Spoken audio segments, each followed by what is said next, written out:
You can actually start fashion design business with less than 10,000 naira Yeah. in this Abuja. Yes, now the main thing is that you should just have the knowledge. This is Gloria Omole, a graduate of Ahmadu Bello University turned fashion designer. Gloria Omole is amongst the millions of Nigerian youths who have finished university and there's no job opportunity. And so she decided to pursue her passion of fashion design and decided to create this dream for herself. She is currently doing her master's in the same Ahmadu Bello University, and she has been able to establish her business in less than 10 months thus far. And we are here today to ask her how she was able to put this up together, her challenges, and the realities that we're unaware of. I was blown away by this interview with Gloria, and you will be amazed at the depth and insight of how she's been able to explore her business thus far. Hi guys, welcome to my channel. I am with Gloria here. Hi. If you guys don't know Gloria has been from time immemorial. Exactly. Since talking about voice on this channel, she has been here. I'll try and link up the video in the description box. So we're talking about entrepreneurship in Nigeria, starting with fashion design with people that are starting from the scratch. We know that there are a lot of fashion designers out there who call outrageous prices, who have big names. But in all honesty, I'm trying to promote entrepreneurship, making you understand that you can make money from anywhere, from whatever level you're from. And if I go up to those kinds of designers, you might not be able to relate. And that's why we have Gloria here, who just in less than a year, she owns a shop in Garki. Ochamudia Market. Garki International Market. Garki International Market. International Market. Shop 178 to be precise, Obasanjo Block. Okay. Alright. Shop 178 Obasanjo Block. So we'll be asking her the basics on how she started and all of that. My name is Maria Habila, if you do not know me, and I am an entrepreneurship financial vlogger. I also make videos about Northern Nigerian Lifestyle, and we are starting with touchlighting on how to grow financially from the comfort of your house. So Gloria, how did you start? I remember vividly that I started sewing from home. Yes, just like I said, I started 2017. I actually learned 2017. I went for camp, came back. So the whole thing was just a little bit, rough. But one thing with tailoring is that once you learn, you just need that constant practice. If not, it will slip off your hands. So I was time to time always practicing with my siblings, sewing all manner of rubbish, things that I've learned and all that. And by the way, I just learned for 3 months. So now for tailoring, 3 months is actually a very short period. But because of my drive, because of how I really enjoyed and I had passion for it, I learned just the basics, and majority of my understanding and my learnings were from YouTube, Instagram, watching various videos, because there is no pattern to it. Do whatever works for you.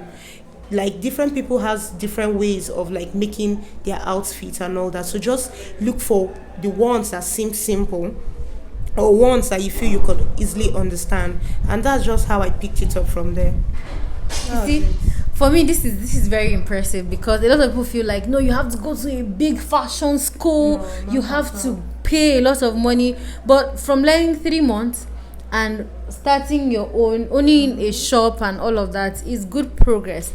Guys, she's very humble, but I'll tell you, she's making bridal dresses as we speak. In fact, there's one here. She's making bridal dresses. It's no joke. As simple as it sounds, people feel like you need a lot of money to start. Not at all. Let's start with the money aspect. How much do you need to start a fashion design business? Well, from my own location, I don't think you really need much, because to get a shop space, I'm not trying to tell you to get a whole shop. There's something called shop space, whereby you just rent a corner of the shop. And to rent a corner of the shop with the machine costs about 10,000 to 12,000 a month, which is very much affordable. Me, I was just fortunate enough to have my own personal machines and a personal shop. Although the business is owned by me and my younger sister, so we're just fortunate enough. But if you don't have that luxury, you should just start up. Like 10,000 can start you up.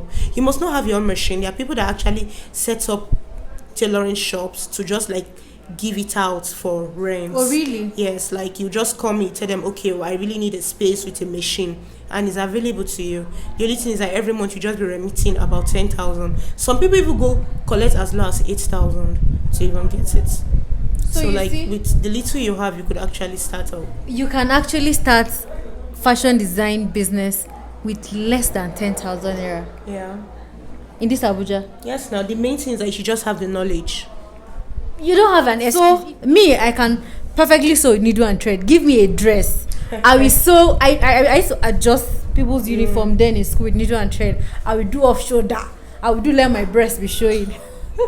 So you see, but like But the finances should not be machine. an excuse. Although it could actually be an excuse, but I just told you what it costs to like just own like an average space with someone's machine that you're renting. So it's actually a good price to start up with. So, how do you get your customers? Now that's another thing. First, I will just tell you it's God's grace. We shouldn't just like rule out that grace, because you could actually be the best, but you might not have the customers that you actually deserve. So like everything is just like the grace, like just God's grace. So you should just prayerfully commit it to God. Then secondly, let your work speak for you. That's just let your work speak for you. Be social about it. Family and friends will always be your first customers, no matter how you want to put it. Forget what they say, oh, you need to put it on the social media. No, your family will always have to be the first to patronize you. Because by the time your family patronizes you, you never can tell. A friend will tell a friend, I'll tell a friend. Probably other people, your friends of your families could actually see it and be like, oh, I like it. You know, oh, it's my sister that made it, or it's my brother that made it, and all that. So like, your success always starts with your immediate people surrounded by you. Okay. All right. So I wouldn't allow this go any further without asking you about your challenges. You are making it look like it's one very simple thing to start, but I know that we have challenges as entrepreneurs. We face different challenges. What basic challenge do you face as a fashion designer? You have to be very determined, number one. If you're not determined, that is going to be your number one challenge. And it has to be, you have to be passionate about it. Because fashion designing is something you have to be very creative. It's something you have to do out of love. Because a dress can stress you. You can lose one particular dress like 17 times. And you just have to give in your best. Number two, again, is energy draining. Those are like the major challenges. At times you might be faced with like serious back pain, serious waist pain, and all that. So like those are the major challenges, but you have to be very determined, because it's going to test your determination. It's going to like stress you to a point that at some point in time you might think of giving up. You might actually have it in mind to give up and all that. But if that your drive, if that determination, if that's what do we call it? If the passion is not there, you're actually going to find it an issue. You should always do what you love to do. That's what I can say. Okay, those are like your the major challenges. Those are the major challenges. What have you personally, as from setting up the shop to working with staff to working with complex management like your business space? What are the challenges that you face in those areas? You are never in your comfort zone, my dear. Like, you just have to bend yourself to adapt to your environment. And dealing with people is a whole lot. Like, it's really, really a whole lot. You need that extra patience, because at times, like, a client might tell you, okay, make this. And in the long run, when you make it, the person might get angry and say, okay, now I changed my mind. You don't have to just, at that moment, what would you do? You just have to allow settlements come. No, you cannot. You just have to allow settlements come into place. You just have to, there can't be two masters in the boat. You just have to, like, you keep your calm, let the customer always be right, then look for a way to just, because those are another challenges. Dealing with people are not actually very easy. At all. All right. So, have you had any bad experience with any staff? No, really. I haven't. Okay, this bridal dress now, is corset. The person said corset. I made corset. You're like, oh no, her tummy is bulging out. We should change the style. This beautiful. So you see, but like we had to take everything off, spend more money and all that, like things like that. But me, it's just a part of me. Like, okay, you've already said it, so it is. It might not be cool with me, but I don't have a choice. My own is just to render services and to deliver it the best I can. Okay, so I'm going to ask you this question because it is the question that a lot of people would love to ask.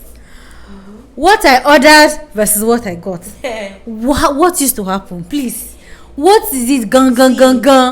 Me, you know the way they'll say tailors are liars. Please be very truthful. If you know you cannot exhibit what your client wants, say it. There's a way you can even convince your client and be like, oh no, this one is not fine, let me even show you a final one, and not be surprised that final one is because you know how to do it best. Yes. Be very truthful. It's very painful when you give, when you add, like when someone trusts you, pay for the services, and you don't render what the person actually wants.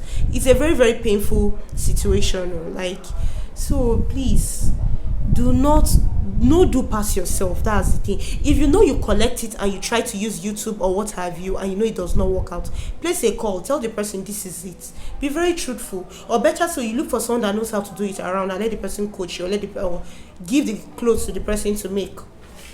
That's just what I feel. Okay. There's nothing trying your best to do what you don't know how to do. So I'm going to ask you this question.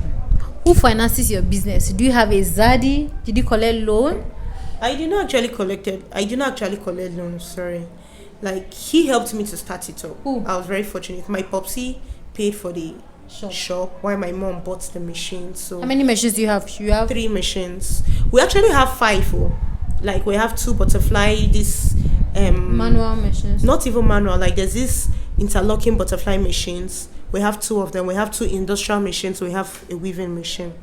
So the machines were actually sponsored by my mom, but the shop was actually paid by my popsy, just to start up. So your parents can actually fund you if you have buoyant parents. But if you don't have buoyant parents, you can take the option of renting out spaces, renting out machine, and you can even do it from the comfort of your house. Yes, truly. You see, like, I said, forget it. Like, home is still my comfort zone, but there's going to be a level at which you have to leave that home to come out, because at times you might just feel lazy. Oh, let me just leave it, that man a house idea. But if you remember you have somewhere to go to, that laziness can never be there. Or is it in this uncomfortable shop and I say, okay, let me leave you start to sleep a bit? No. So sometimes it's good to be out of your comfort zone. But if you have a comfort zone that you know that even in your comfort zone you can still be very zealous, please remain there. There's no point renting a shop. Okay, so like, what do you do basically? What do you sew? What do you make? Oh, I started with just female, but now I've started incorporating male too. So now I do unisex basically. So both men and women. Yes. Okay. I do them. So you will give us your number so that to put it in case anybody. Yes. So please, strictly. Ijafa is the brand. Ijafa is the brand. Ijafa. Okay, so she actually has a staff, but the staff is sleeping. Let me tell you. Yeah, I have 2 of them. One of the staff is here sleeping. Grace. She just finished making an outfit, so she's really exhausted. So. Okay, so you do 2-piece as well, right? Yes, I do English. I do corset. Like, now I've been making corsets to a point that I can close my eyes to be making corset. Like, wow. That is how far. Please, when I'm going to make me a corset. When you're ready. Let me. So like, if it's 2-piece, English dresses are actually very easier, or rather very easy to make. Yeah, because you don't really need lining. It's not time consuming and all that. But you see this Ankara lace, those ones are really the ones that are actually time consuming. Another question that tailors would want tailors to answer is, why would you say your clothes to be ready? And sometimes you go and meet the tailor, and the tailor will tell you, where is your material? Which one be your own? I remember one time I gave my mother's tailor to sew me skirt and blouse for Christmas. The one made me a gown and said the material will be fine for a gown. I wore that Christmas dress crying.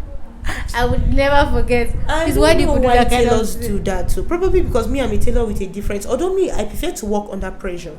When someone gives me a clothes and I know that it is like in 1 month time if I deliver, Gloria will never make it. So probably till 6 days to when the person delivers. But I'm very calculative. I will never allow 2 people's clothes to clash. And even if I have to deliver 2 persons' clothes, I make sure I start my work earlier. So, but tailor, tailors, they always tell you tailors are liars. The thing is that we love the money, so we just love to harbor. Like, we just want to be collecting it. Even when you cannot deliver. But it's actually a bad habit. So please, if you are a tailor out there doing it, stop it. So would you like to be addressed as a tailor or a fashion designer? Both.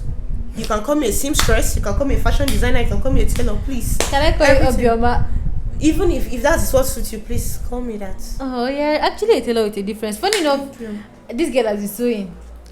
Let me tell you one of the things I really I've never told you this before, but here it is. When we lost a friend's sister and Gloria had to sew a dead body's clothes, I was like, God, there was no measurement. I was worried for her.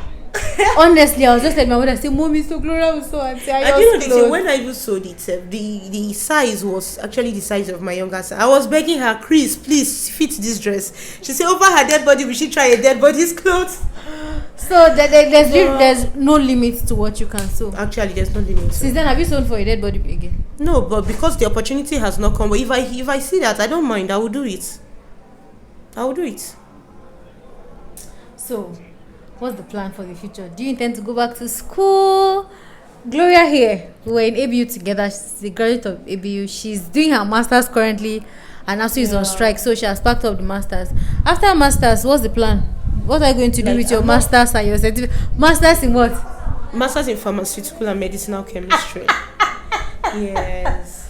You know one thing? Yes. Like, that's why I'm so happy that I have this time to even like build up my fashion career, because there's a level at which I'll build it up to a point that I can leave it with someone and still gamble with other things. Yeah. You know, so it's like owning, like, or rather being a tailor is not actually a restrictive career that you must put your 100% to it.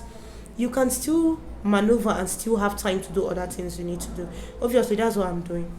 Okay. That's just what I'm doing. Thank you so much, Gloria, for. She said she's single, by the way. She's Gloria Omole from Kogi State. From which local government? Ogorimagongo. So she's a very, very patient and nice girl, even though she can be. Now, as she see you now, she will know you. Thank you, Gloria. Thank you so much. Thank you, Maria, for having me over. It was so nice, or rather, having this little discussion, you know.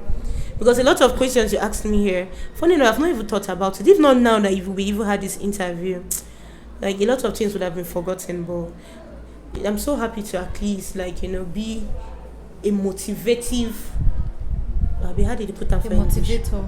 To be a motivator to someone out there, even not to all, but at least I just hope this my little discussion with you guys would actually like push more people to like actually acquire their drive or their purpose in life. So what would you tell somebody who is looking, who has passion for sewing, but is not has not taken the bold step because of fear or whatever? Please, go for it. You never can tell. You can't really say one thing until you've had the experience.